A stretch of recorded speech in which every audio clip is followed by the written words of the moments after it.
গাজীপুরে শ্রমিকদের বৈষম্য দূর করতে ও শ্রমিক ইউনিয়নের দাবিতে ১১ দফা আন্দোলনে নেমেছে স্বনামধন্য ঔষধ উৎপাদন প্রতিষ্ঠান হেলথ কেয়ার ফার্মাসিউটিক্যালসের সাধারণ শ্রমিকগণ। মঙ্গলবার সকালে গাজীপুর মহানগরের ২২ নং ওয়ার্ডে অবস্থিত কারখানার প্রবেশপথে কর্মবিরতি দিয়ে শান্তিপূর্ণ অবস্থান করে বিক্ষোভ করেন শ্রমিকরা। এ সময় খবর পেয়ে পুলিশ ও সেনাবাহিনী ঘটনাস্থলে গিয়ে প্রতিষ্ঠানের নিরাপত্তায় অবস্থান নেয়। পাশেই শান্তিপূর্ণ শ্রমিক আন্দোলনে কথায় কথায় চাকরি ছাড়, চলবে না ও আমাদের দাবি মানতে হবে স্লোগান দিতে থাকে। আন্দোলনের সমন্বয়করা জানান, নানা বৈষম্য ও অনিয়মের বিপরীতে এই আন্দোলনে নেমেছে তারা।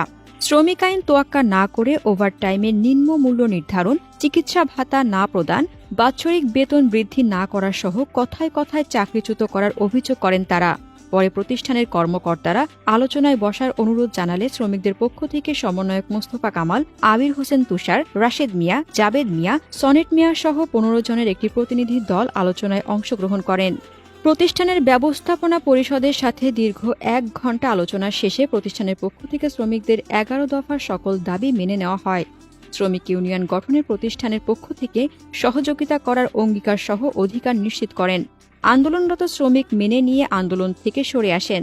এ বিষয়ে প্রতিষ্ঠানের এডি জাফর আহমেদ তারেক সাংবাদিকদেরকে জানান, হঠাৎ করেই আজকে শ্রমিকদের দাবিসহ আন্দোলন করতে দেখা যায়। যদিও এ বিষয়ে আগে থেকে পরিচালনা পরিষদের কেউ অবগত ছিল না। বারবারই আমরা শ্রমিকদের সুযোগ সুবিধা আলোচনা করে থাকি, তবুও আন্দোলনের পরিপ্রেক্ষিতে যথাসম্ভব দ্রুততার সাথে শ্রমিকদের যৌক্তিক দাবি দেওয়া মেনে নেওয়া হবে। সেই সাথে আজকে সাধারণ ছুটি ঘোষণা করা হয়। আমি আশাবাদী যে আগামীকাল থেকে সকল শ্রমিক কর্মস্থলে যোগদান করবেন।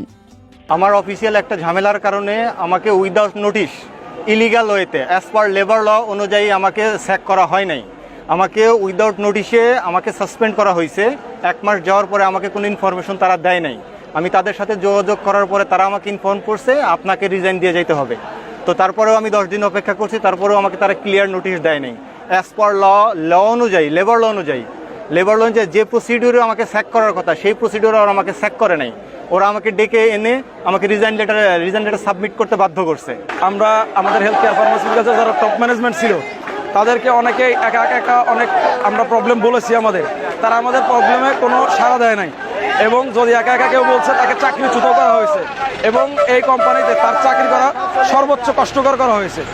এবং সকল প্রকার দাবি নিয়ে আমরা যখন এক হয়েছি তারা কোনো সিদ্ধান্ত নেয় নাই এবং আমাদের কোনো গ্রুপিং করতে দেয় নাই। আর যারা এর সাথে জড়িত অনেকের চাকরি চলে গেছে, সুবিধা থেকে বঞ্চিত হয়েছে, আজ আমাদের দেয়ালে পিঠ থেকে গেছে।